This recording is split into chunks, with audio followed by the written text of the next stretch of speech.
활짝 열린다. 네, 현실을 긍정하십시오.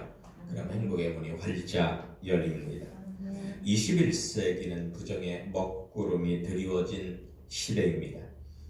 그동안 거의 2년간 지속되는 코로나 사태로 인해서 이것이 더욱더 확실해지고 있습니다.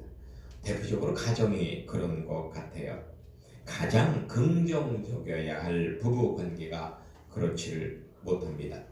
부부는 반드시 긍정적인 관계가 되어야 합니다. 그것이 하나님의 뜻입니다.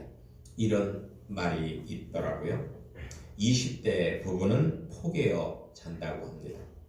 그런데 30대 부부는 마주 보고 잔답니다. 40대 부부는 어떻게 될까요? 나란히 천장 보고 잡니다. 그럼 50대 부부는요? 50대 부부는 등 돌리고 잔다고 합니다. 60대 부부는 다른 방에서 각각 잔다고 합니다. 70대 부부는요? 어디서 자는지도 모르고 잔다고 합니다. 그럼 80이 넘으면 어떻게 될까요? 한 분은 방에서 주무시고 다른 한 분은 무덤 속에서 주무신다고 합니다. 그러니까 지금 한 방에서 꼭 껴안고 주무시길 바랍니다. 나이를 초월해서 말입니다. 그래야 가정이 평안해지고 행복해지는 것입니다. 긍정은 천국의 비밀입니다. 행복의 비밀입니다. 그런데 긍정의 믿음은 단순히 발생하는 감정이 아니라는 겁니다. 말씀에 기초한 우리의 의지적인 거라는 것을 꼭 아시기 바랍니다. 성경 본문을 한번 보십니다. 아람 나라에 나아만이라는 사람이 있었습니다. 그는 국방부 장관으로 아람 나라를 위기에서 구원했던 국민적인 영웅이었습니다. 우리나라의 이순신 장군과 같은 그런 사람이었어요. 그는 아람 나라에서 가장 크고 존귀한 자였습니다. 성공의 정점에 있는 성공자였고 세상 그 무엇도 부러울 것이 없는 그런 사람이었습니다. 그런데 가장 행복해야 할 그에게 불행의 먹구름이 덮칩니다. 그것은 뭐냐? 저주의 병이라고 하는 문둥병에 걸린 겁니다. 한센시병이라고 하죠. 문둥병. 모든 것을 다 잃고 처량하게 죽을 수밖에 없는 그였지만 결코 포기하거나 좌절하지 않습니다.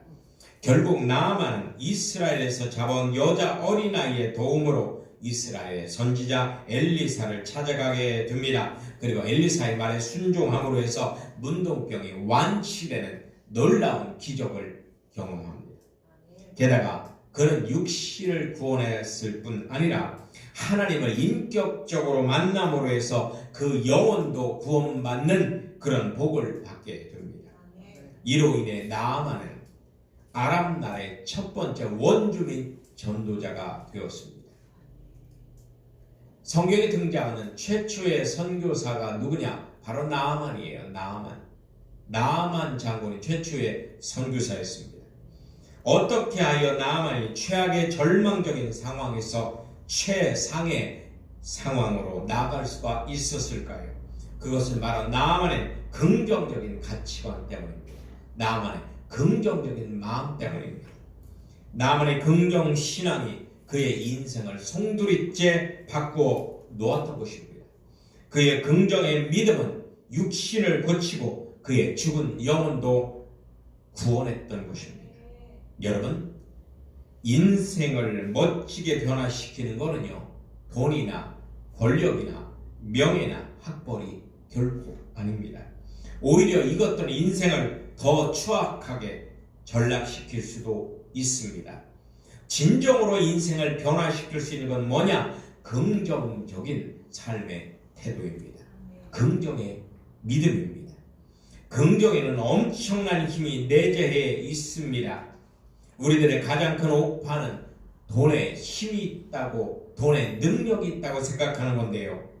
여러분, 과연 돈이 우리들의 인생을 변화시킬 수 있는 능력이 있을까요? 여러분, 로또 복권 1등 당첨돼서 수십억, 수백억이 생기면 여러분의 인생이 완전 역전될까요? 그것은 착각입니다. 미국의 거액 로또 복권 당첨자들이 당첨 후 10년 후를 보니까요, 99%의 사람들이 전부 다 더 안 좋은, 더 질이 낮은 삶으로 전락했다는 것이 증명됐습니다. 대부분 이혼했고 도박이나 마약 중독자가 되어 있었습니다. 단지 10%의 사람들이 정상적인 생활을 하게 됐는데 그들은 당첨금 전액을 곧바로 사회에 환원시킨 사람들이었다고 합니다. 결국 돈이 사람들의 삶을 변화시키는데 아무런 힘을 발휘하지 못했다는 것을 증명해 주고 있는 겁니다. 그래서 디모데전서 6장에는 이렇게 증거하고 있습니다. 부하려 하는 자들은 시험과 올무와 여러가지 어리석고 해로운 정욕에 떨어지나니 곧 사람으로 파멸과 멸망에 빠지게 하는 것이라. 돈을 사랑함이 일만하게 뿌리가 되나니 이것을 탐내는 자들은 미혹을 받아 믿음에서 떠나 많은 근심으로써 자기를 찔렀도다. 여러분, 법보다 주목이 앞서고 주목보다 돈이 앞서고 돈보다 앞서는 게 뭘까요? 긍정의 믿음이 앞서는 것입니다. 우리는 성경을 진리라고 믿습니다. 이 진리의 성경 66권의 핵심적으로 가르쳐주는 게 뭐냐? 바로 긍정의 신앙입니다. 긍정의 신앙. 박수 한번 치면서 긍정의 신앙을 갖자. 예수님께서 이 땅에 살면서 우리에게 가르쳐 주신 것이 뭐냐? 바로 삶에 대한 절대 긍정입니다. 삶에 대한 절대 긍정. 최악의 실패에서 최상의 성공을 꿈꾸는 것, 그것이 바로 우리 기독교의 신앙입니다. 부정은 실패의 시작이요 긍정은 성공의 시작입니다. 그렇다면 긍정적인 믿음을 가진 신앙인으로 산다는 것은 무엇을 의미하는 걸까요? 한번 따라서 보실까요? 부정적인 생각을 버리자. 부정적인 생각을 버리자. 당시의 문둥병은 결코 치료할 수 없는 저주의 병이었습니다. 이 문둥병은 한 사람의 인생을 산 지옥으로 만들어 버렸습니다. 이 병은 최악의 악성 바이러스와 같아서 그의 가정과 인생을 회복 불능의 상태로 파괴시켜 버렸습니다. 이 병은 한 사람의 인생을 부정 그 자체로 만들었다는 것입니다. 나만 장군이 아무라고 부정적인 현실에 안주했더라면 그의 미래는 없었을 것입니다. 하지만 나만은 부정적인 현실 가운데서도 그 생각을 버리고 긍정적인 마음을 지켰습니다. 그는 결코 의지적으로 포기하지 않았습니다. 그가 부정적인 생각을 버리고 현실을 긍정하니까 미래에 대한 소망이 생겨나더라는 것입니다. 미래의 소망은 거저 주어지는 불로소득이 아닙니다. 현실의 부정적인 생각을 믿음으로 이겨낸 사람들이 갖게 되는 값진 믿음의 선물입니다. 마가복음 2장 22절에 보면요, 긍정의 믿음을 갖기 원하는 분들에게 꼭 필요한 말씀이 나옵니다. 마가복음 2장 22절.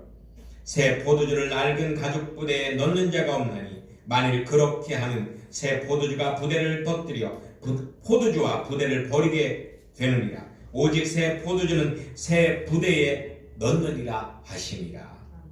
여러분, 이 말씀이 무엇인지 아시겠습니까? 예수님 당시에는 통이 아닌 가죽 부대에 포도주를 저장했습니다. 새 가죽 부대는 유연하고 탄력이 있지만 오래된 가죽 부대는 딱딱하고 탄력이 없습니다. 그래서 새 포도주를 붓게 되면 그것이 발효가 되면서 뻥 터져버리고 마는 것입니다. 이 비유를 제자들에게 하신 예수님의 의도가 무엇일까요? 제자들의 낡은 가죽 부대를 새 가죽 부대로 바꾸라는 겁니다. 즉 부정적인 사고를 과감하게 버리고 긍정의 믿음으로 무장하라는 것입니다. 부정적인 사고는 마귀의 속성이요 세속적인 가치관입니다. 이 자체가 어둠이요 불행의 근원입니다. 이 부정적인 가치관은 배설물과도 같습니다. 우리는 과감하게 버려야만 합니다. 아무리 가치 있는 것이라도 우리가 부정한다면 더 이상 의미가 없기 때문입니다. 우리가 긍정적인 가치관을 가질 때 하나님이 주시는 새 포도주와 같은 축복을 받아 누릴 수가 있습니다. 하나님은 우리에게 복을 풍성하게 주시는 따스하신 아버지가 되십니다. 우리 인간에게 영원한 복을 주시려고 친히 인간이 되셨고 십자가에 못 박혀 죽으셨고 부활하신 그 놀라운 사실이 이것을 증명합니다. 하나님께서는 복을 주시려고 우리 인간을 창조했지 저주하려고 창조한 것이 결코 아닙니다. 성경의 모든 인물들이 증거하는 하나님은 어떤 분이에요? 따스하신 아버지입니다. 한번 따라서 보실까요? 나의 하나님은 따스하신 아버지십니다. 아무런 죄가 없으면서도 반역죄로 몰려서 쫓겨다니는 다윗은 그 부정적인 환경 속에서 하나님에 대해서 이렇게 고백합니다. 여호와는 나의 목자시니 내가 부족함이 없으리로다. 그가 나를 푸른 풀밭에 누이시며 쉴 만한 물가로 인도하시는도다. 나의 평생의 선하심과 인자심이 반드시 나를 따르니 내가 여호와의 집에 영원히 거하리로다. 아멘. 따스하신 하나님은 창조 때부터 지금까지 단 한 번도 복주기를 쉬신 적이 없습니다. 그런데 누구는 복을 받고 누구는 복을 받지 못하는 이유가 무엇일까요? 하나님이 변하신 것일까요? 하나님이 인간처럼 우리를 차별 대우하시는 걸까요? 그렇지 않습니다. 히브리서 13장에 보면 예수 그리스도는 어제나 오늘이나 영원토록 동일하시다 이렇게 나와요. 예수 그리스도는 어제나 오늘이나 영원토록 동일하시다. 문제는 하나님이 아닙니다. 바로 내 자신이 문제라는 겁니다. 우리가 복을 못 받는 것은 타락하면서 생긴 우리의 부정적이고 패배주의적인 생각 때문입니다. 하나님의 복을 받아야 우리 인생이 바뀔 수 있습니다. 현재 우리 능력 가지고는 도저히 우리 인생을 역전시킬 수 없습니다. 인생 대박이 터져야 합니다. 우리 인생을 역전시킬 수 있는 인생 대박이 뭘까요? 그것은 바로 우리 생각을 바꾸는 겁니다. 우리 생각을 바꾸는 거예요. 여러분, 우리는 환경을 바꿀 수 있는 능력은 없지만 나의 생각을 바꿀 수 있습니다. 이것이 인생 역전의 비밀입니다. 부정적인 생각을 긍정적인 생각으로 바꾸는 것입니다. 내가 긍정적인 생각을 해야 하나님께서 나의 인생을 바꾸어 주실 수 있습니다. 부정은 어둠이기에 그 어둠 속에서 빛이신 하나님은 결코 역사하실 수가 없다는 겁니다. 인생 역전의 기회는 모든 사람들에게 공평하게 주어지지만 그 기회를 잡는 사람은 오직 긍정적인 믿음을 가진 사람뿐이라는 것을 꼭 기억하시기 바랍니다. 어느 날 차를 타고 가다가 하이마트 건물을 본 아내는 이렇게 소리쳤습니다. 저 하이마트 건물은 세부천교회 예배당이다. 저는 터무니없는 말이라고 일축했지만 아내는 즉시로 그 말을 선포하자마자 하이마트 지점장에게 물어보고 본사에 전화도 하고 부동산에도 열심히 알아보는 것이었습니다. 물론 우리에게는 그것을 살 만한 큰 돈이 없습니다. 그러나 아내의 긍정적인 믿음은 저에게 큰 도전이 되었고 은혜가 되었습니다. 여러분, 우리 예수님을 믿는 우리를 뭐라고 해요? 예수쟁이라고 하죠. 예수쟁이. 한번 옆에 있는 분에게 말씀하세요. 당신은 예수쟁이입니다. 당신은 예수쟁이입니다. 우리 임성도님도 예수쟁이가 됐고, 우리 준이도 예수쟁이가 됐어요. 이 말의 뜻은 뭘까요? 하나님께서 언제나 우리와 함께 하신다는 겁니다. 예수쟁이라는 것은 하나님께서 언제나 우리와 함께 하는 사람, 그런 뜻입니다. 주위에서 아무리 불가능하다고 말해도 하나님이 함께 하시면 모든 일이 가능한 것입니다. 천지가 개벽해도 하나님께서 반드시 하실 거라는 생각, 그것이 바로 삶을 변화시키는 긍정적인 믿음인 것입니다.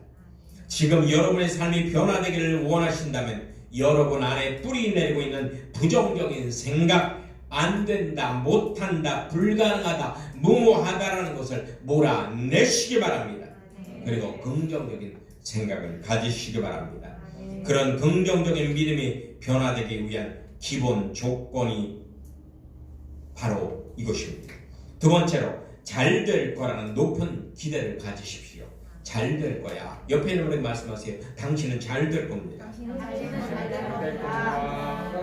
여러분, 우리는 잘 될 겁니다. 나만의 부정적인 생각을 몰아내자 한 여자 어린아이를 통해서 기사회생의 소망이 보였습니다. 하나님께서는 모든 피조물 속에 소망을 심어 놓으셨습니다. 그 소망은 오직 긍정적인 생각을 가진 사람만이 발견할 수 있습니다.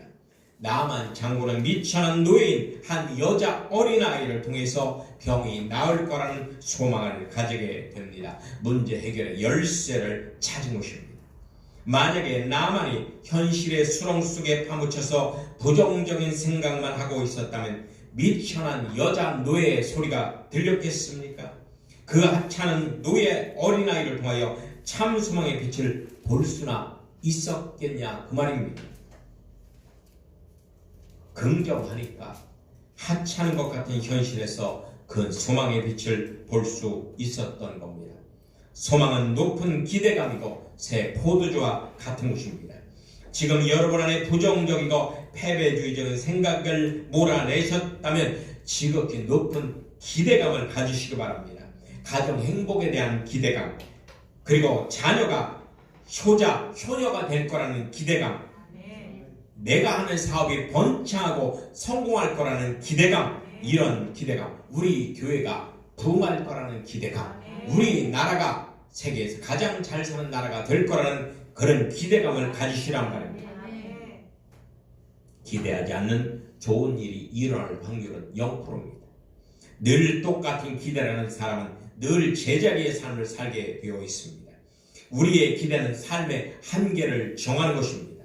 미국 초기에는 미국 이주민들에게 말을 타고 달려가서 창을 꽂는 모든 땅을 소유로 주었다고 합니다. 여러분이 믿음의 창을 꽂는 그곳이 여러분의 기업이 될 것입니다. 그래서 마태복음 9장 29절에서 예수님은 이렇게 선포하셨습니다. 네, 믿음대로 되리라. 네, 믿음대로 되리라. 이 말은 곧 여러분이 기대한 만큼만 이루어진다는 것입니다. 많이 기대하면 많은 것을 얻습니다. 그러나 적게 기대하면 적은 것을 얻게 됩니다. 이것이 성경의 진리고 인생 운영의 원리인 것입니다. 이런 원리를 아셨다면 늘 좋은 것, 높은 것을 기대하십시오. 여러분의 힘으로는 도저히 이룰 수 없는 것을 하나님만이 하실 수 있다는 것, 이것이 하나님의 전적 은혜입니다. 이것을 기대하시라는 것입니다. 그것이 세상 사람들이 볼 때는 너무나 황당하고 터무니없는 기대라 할지라도 말입니다. 하나님의 영광이 드러나는 일이라면 거대한 홍해 바다가 갈라지고 반석에서 물이 쏟아지고 여리고성이 무너지는 그런 역사가 일어나는 것입니다. 여러분도 오늘 이런 역사의 주인공이 될 수 있습니다. 이제부터라도 눈을 뜨면 오늘 좋은 일이 나에게 일어날 거라고 기대하십시오. 이 나라에서 좋은 일이 일어날 거라고 기대하십시오. 세부천 교회에서 전무후무한 복이 나와 내 가족에게 일어날 거라고 기대하시란 말입니다. 높은 기대는 기회의 문을 열어줍니다. 사회적 성공을 가져다 줍니다. 인생의 난관을 뛰어넘게 해주는 원동력이 바로 높은 기대입니다. 청소년들이요, 부모와 교사들에게 기대하는 말이 뭔지 아십니까? 난 널 믿는다라는 겁니다. 난 널 믿는다. 우리가 누군가 나를 믿어준다는 확신이 있을 때 변화의 기적이 일어나는 것입니다. 가장 낮은 곳에서 최상의 곳까지 올라간 인생 역전의 대표적인 모델은 바로 요셉입니다. 요셉은 애굽에 끌려갔습니다. 요셉은 인맥도 없었고 학벌도 없었습니다. 설상 있었다 하더라도 애굽 사람들이 오랑캐 취급하는 히브리 부족 출신일 뿐입니다. 요셉은 최소한 애굽에서만큼은 성공할 수 있는 아무런 조건을 갖고 있지 못합니다. 하지만 요셉은 애굽에서 보란 듯이 성공했습니다. 보란 듯이 성공했어요. 여러분, 미국 이민사회에서요, 우리 이 황인들이 거기 정착은 할 수 있습니다. 그런데 주류사회에 들어가는 데는 대단히 어렵다고 합니다. 주류사회에 들어갈 수가 없대요. 백인들이 꽉 잡고 있기 때문에 그 주류사회에 우리 한인국 사람들이 들어가기가 너무나 어렵다고 합니다. 그것처럼 이 요셉도 마찬가지였습니다. 그런데 요셉은 보란듯이 성공합니다. 그는 총리였지만 실질적 왕으로서의 권세를 가지고 애굽을 통치하는 애굽 최고의 인물이 됩니다. 그 비결이 무엇일까요? 하나님의 약속을 바탕으로 한 높은 기대였습니다. 높은 기대, 꿈이었습니다.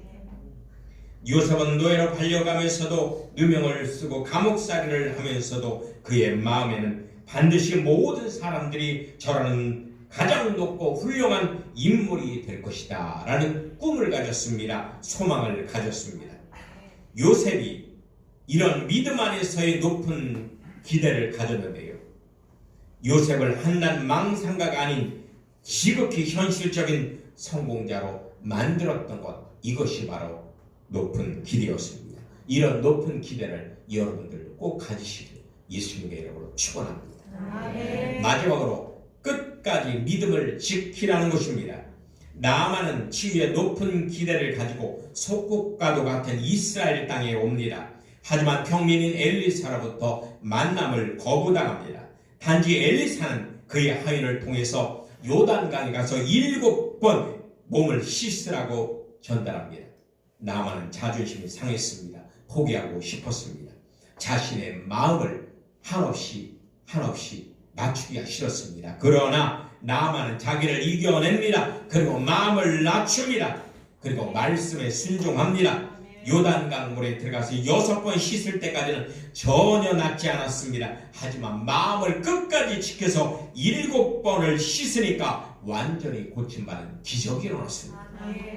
나아만의 상황이 자기 뜻대로 흘러가지 않았으나 나아만은 결코 주저하지 않았습니다. 끝까지 마음을 지켰습니다. 우리는 나아만에게서 이것을 배워야 합니다. 잠언 4장 23절에 보면 무릇 지킬 만한 것 중에서 더욱 내 마음을 지키라, 생명의 근원이 이에서 남이니라 라고 증거합니다. 높은 기대를 가지고 하나님을 신뢰하십시오. 여러분을 위해 하나님은 일을 시작하실 것입니다. 그러므로 여러분의 기대가 현실이 될 때까지는 참고 기다려야만 합니다. 하나님은 따스하신 아버지가 되십니다. 우리 자녀들의 믿음을 결코 저버리지 않습니다. 높은 기대감을 가지고 최선을 다하는데 현실이 꼬이는 것 같고 우리의 뜻대로 흘러가지 않는 것 같습니다. 하지만 여러분은 여러분의 할 일을 다 하셨습니다. 이제 하나님께 모든 걸 내려놓으십시오. 진인사 대천명입니다. 처음에 먹었던 높은 기대감을 잃지 않도록 잘 지키십시오. 끝까지 마음을 지키는 것이 대단히 중요한 것입니다. 주님 안에서 꿈을 꾸는 사람은 많아도 그 꿈을 이루는 사람이 힘의 적은 이유가 뭘까요? 마음 지킴이 실패했기 때문입니다. 마음 지킴이 실패했기 때문이에요. 저도 교회 개척을 꿈꾸며 10년 가까이 전국을 다니면서 준비해 왔습니다. 중간에 부교육자 생활도 했습니다만 교회 개척의 꿈을 포기하지 않았습니다. 결국 주님께서는 이곳에 세부천 교회당을 세워주셨습니다. 이 세부천 교회당은 작고 초라한 교회당일 수 있습니다만 저희의 꿈의 소산물입니다. 저에게는 가장 귀한 것이고 하나님의 응답입니다. 여러분 이사야서 41장 10절에 보면 하나님께서는 오늘 여러분에게 이렇게 말씀하십니다. 두려워 말라. 내가 너와 함께 함이니라. 놀라지 말라. 나는 내 하나님이 됨이니라. 내가 너를 굳세게 하리라. 참으로 너를 도와주리라. 참으로 나의 의로운 오른손으로 너를 붙들리라. 할렐루야. 할렐루야.